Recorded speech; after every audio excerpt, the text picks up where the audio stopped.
The air in the room was thick with the scent of fresh copper and expensive wood, but all I could smell was the sharp, unmistakable stench of a trap. We spend our entire lives building walls to keep the world out, only to realize the real danger was already inside, waiting for the perfect moment to strike. They say money can buy comfort, but in our world, it usually just buys a front row seat to your own destruction. And by the time the first domino falls, you're left scrambling in the dark, praying that the person holding the matches isn't the one you love. Isia's phone vibrated against the counter, cutting through the quiet hum of the house. She glanced at the screen, her chest tightening. I have to take this. Hello, Yaman. I sent it. Yaman's voice crackled through the line, low and devoid of warmth. Consider it a housewarming gift. Pars, standing by the window, scoffed loudly enough to be heard through the receiver. What kind of gift is that, Yaman? Normal people give plates or glasses. You literally just bought out an entire room. It's too much. It's not even enough for my brother, Yaman replied smoothly. Enjoy it. Or if it makes you feel better, look at it as an early wedding present. Anyway, I'm busy. Goodbye. Asia stared at the dead screen, a heavy silence settling between her and Pars.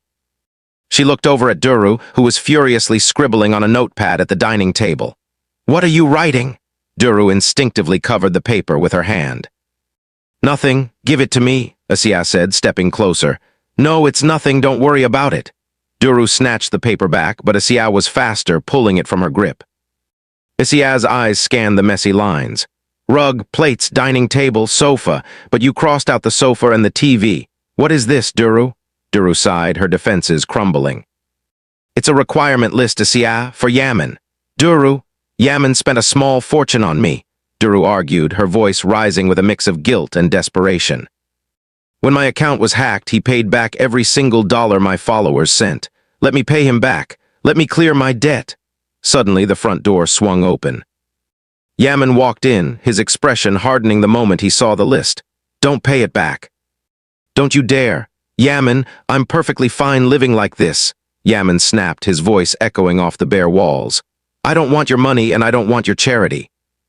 In fact, I'm sending back everything Pars bought too. Duru stood up, her eyes flashing with hurt.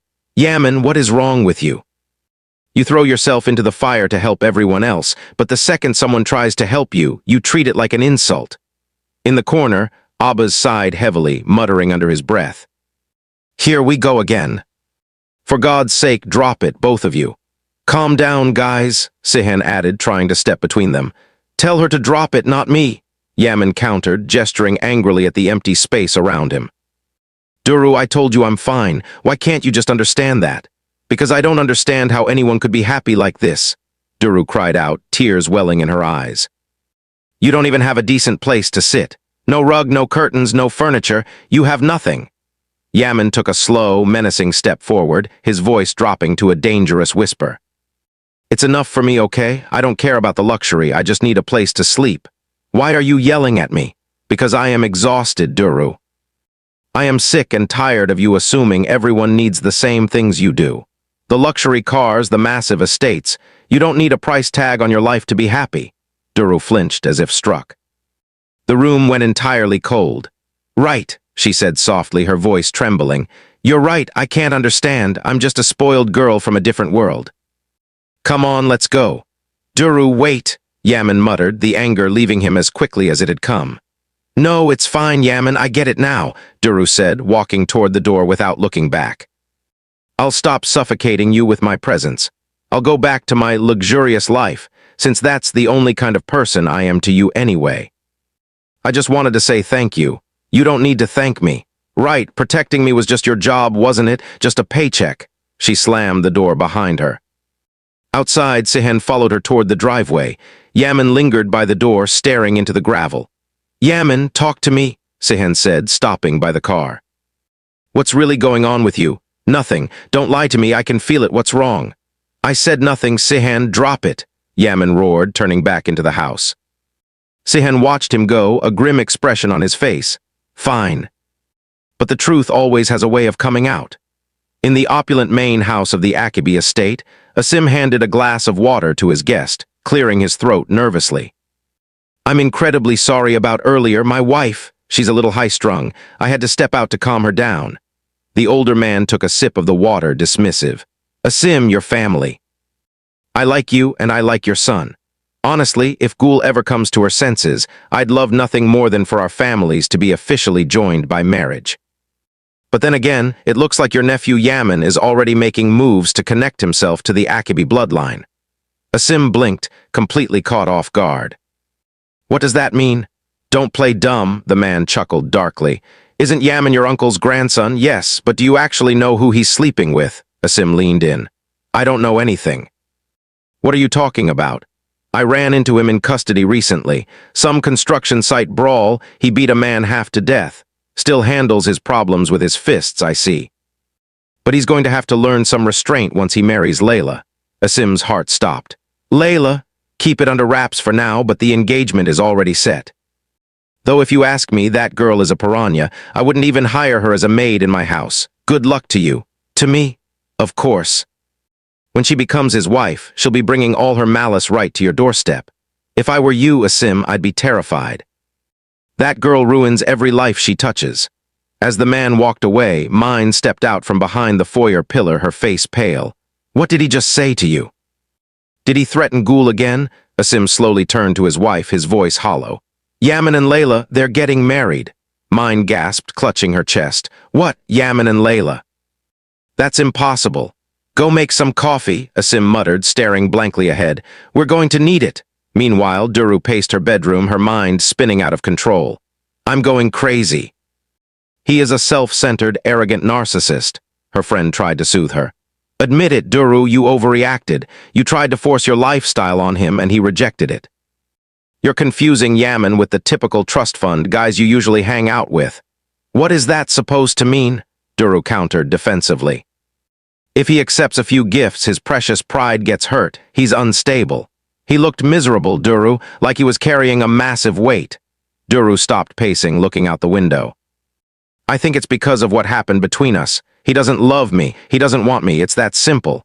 Don't be ridiculous, the way that man looks at you. He loves you. Then why does he push me away? Duru whispered, her voice cracking. There's this wall between us that I can't break down. Just when I thought we were finally becoming a real couple, he practically throws me out of his house. Do you think Pars warned him off? Do you think Pars threatened him? It's entirely possible, her friend admitted. Pars isn't blind. He sees the chemistry between you two. Duru closed her eyes, leaning her forehead against the cool glass. Father, I need you so much right now. Please wake up. In the quiet, sterile room where Alishan lay motionless, connected to a battery of medical monitors, Asiya sat softly at his bedside. Are you still angry with me, Sister Nalan?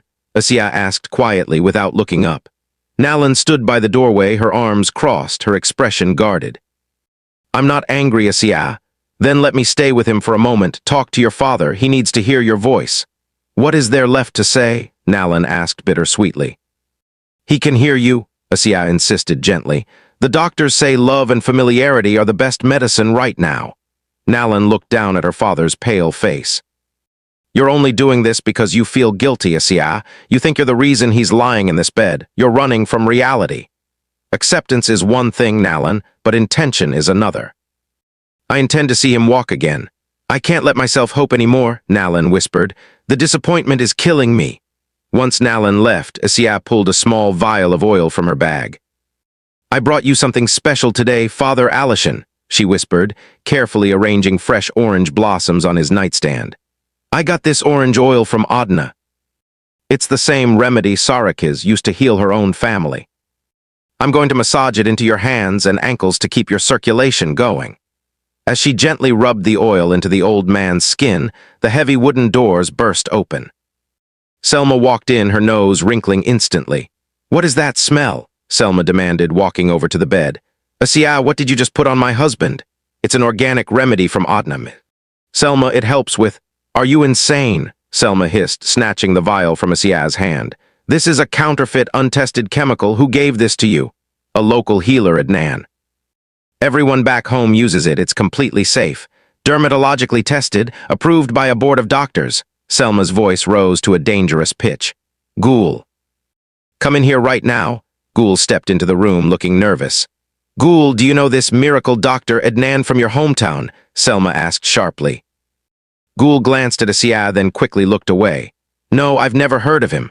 See, Selma yelled, you are putting poison on my husband. Get out of this room. You clearly don't know your place in this house.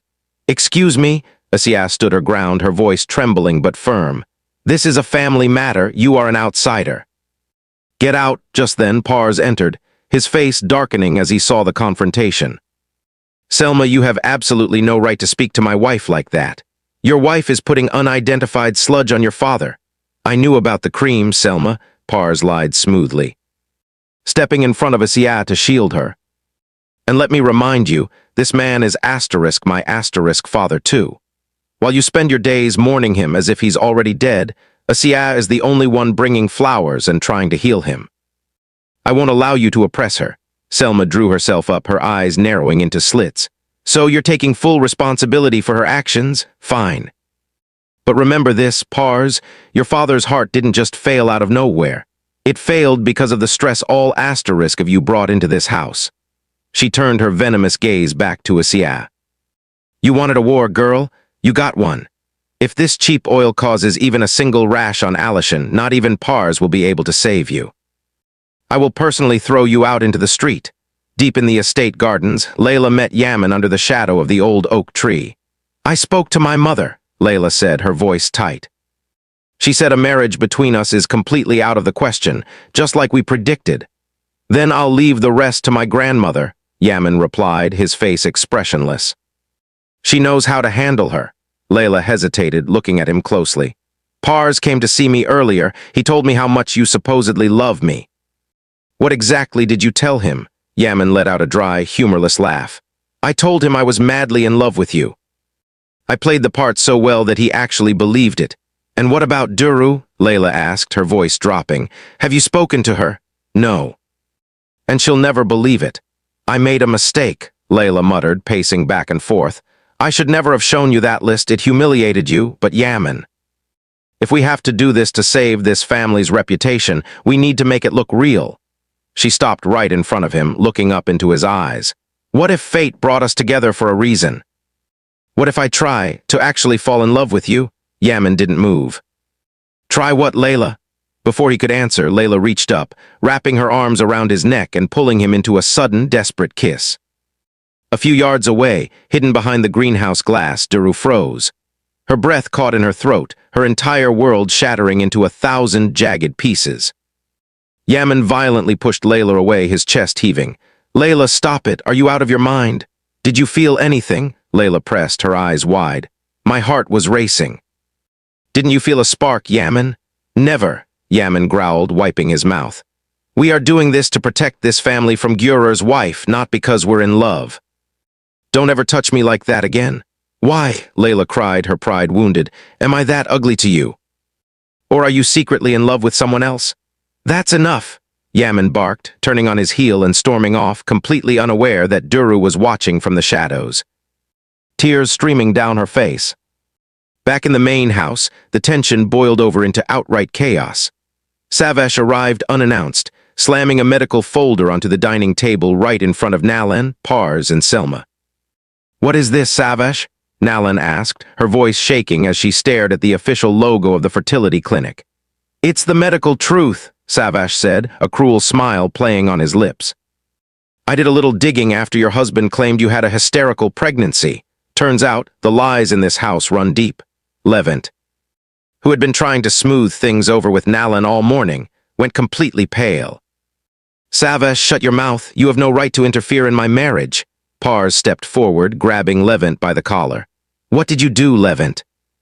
Speak. Nalan opened the folder, her eyes darting across the medical data. Her hands began to shake so violently that the papers slipped through her fingers. 4 times, Nalan whispered, her voice cracking before erupting into a scream of pure agony. 4 times I subjected myself to IVF. I gave myself painful hormone injections every single day for years. I bruised my body, I fell into deep depressions, thinking I was the failure. Thinking I couldn't give this family a child. She looked up at Levent, her eyes filled with murderous rage. It was you. The medical charts say it was always you. You knew you were infertile, but your fragile male ego couldn't handle it, so you paid off the clinic to fake my results. Nalan, let me explain, it was a setup, Levent stammered, backing away. Get out, Pars roared, throwing a punch that caught Levent squarely across the jaw, sending him crashing into the furniture. If you ever show your face near my sister again, I will bury you myself. Get out of this house. As the house fell into absolute ruin, Asia retreated to the kitchen, her heart pounding. She looked down at her left hand. Her wedding ring was missing. Looking for this? Gul asked, stepping into the kitchen with a wicked smirk, holding a small note. You stole it, Asia whispered. Prove it, Gul mocked. But if you want it back, you have to play my game. The note tells you exactly where to look. Asia snatched the note, following the cruel scavenger hunt across the estate, from the mantel upstairs to the blue vase to the gardens. Finally, the last note directed her back to the kitchen trash can. Throw the ring in the garbage and come to the garden. With trembling hands, desperate to end the torture, Asia dropped the gold band into the trash and ran out into the courtyard, where Pars was waiting for her under the moonlight. Did you find it? Pars asked softly, turning to her. I'm so sorry, Pars. I made so many mistakes today. The ring is gone. Pars walked over to her, a gentle, reassuring smile breaking across his face. He reached into his pocket and pulled out a small, velvet box, opening it to reveal a stunning, flawless diamond ring that caught the light perfectly. Forget that old ring, Asia, Pars whispered, taking her hand. That ring was a symbol of a rushed, forced marriage. I found you a new key, a key to a real future. With me, Asia stared at the ring, the chaos of the estate fading away into the background. The war had just begun, but for the first